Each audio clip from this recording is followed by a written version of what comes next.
All right, I got the camera on top of a tall Starbucks drink cup, and here we are.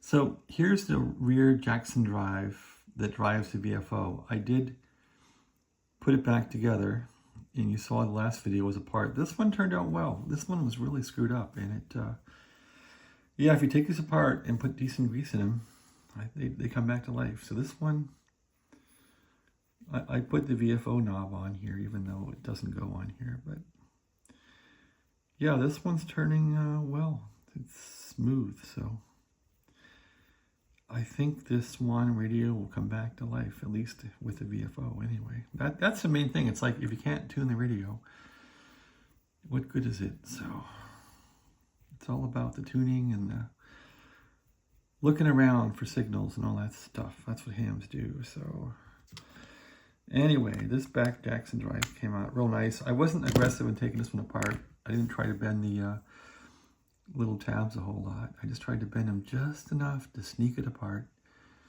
And you want to leave these things so that they're just barely enough to get the thing apart. And I even had to pry the washers out. So that was what you want to do. And this one, you can see there's not a lot of pressure on it.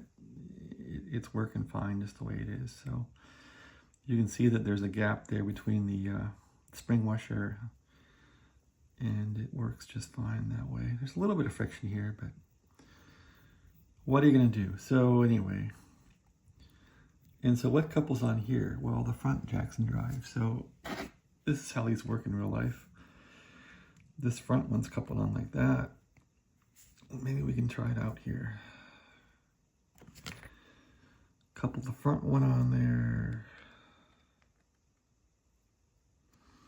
See if it'll go on. Looks like this other screw won't work. Let's take this one out a bit. But in real life, that's what these are doing. And so the poster who said these are in series, I didn't believe the guy. I'm like, you crazy?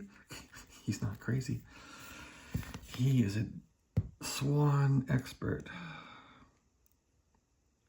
All right, so that's on there. This is how this really works. It's crazy.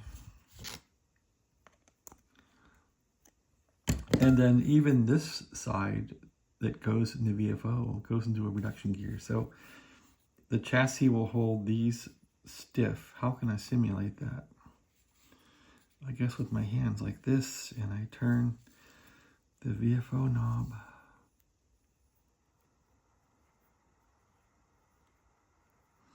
Yep, that's turning.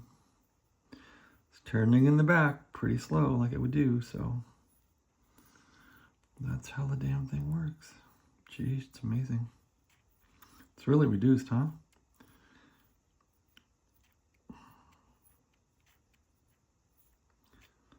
Okay, and then they turn the outer bar. The outer bar will turn this one directly. So when you turn the outer bar, you're turning this one directly without intervention. So that's how that tuning thing works with the tuning bar, the little tuning wheel.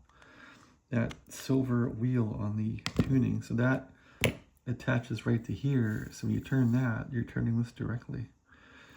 And that's real stiff to turn. Gee, it's not going to work out real well. That's extremely hard to turn.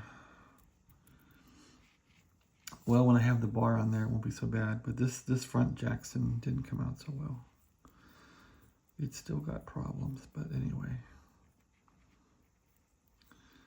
Yeah, I don't think this is going to work very well for tuning it, but we'll see.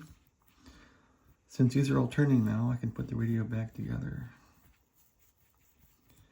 and just see how it turns out. There's about 6 billion screws now to put back together to get this thing in. 6 billion screws. And the front panel too. What a pain in the butt. This has been the worst Swan ever to work on for me. With the most mechanical problems I've ever encountered. But hey,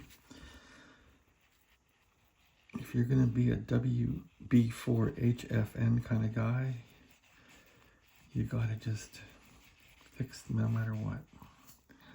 Not that I'm a WB4HFN kind of guy, but I was going to give up fixing radios. This radio I threw in the trash and took it back out. Said I can't give up. This works pretty good. Let's put it back in the radio. All right. Thanks for watching.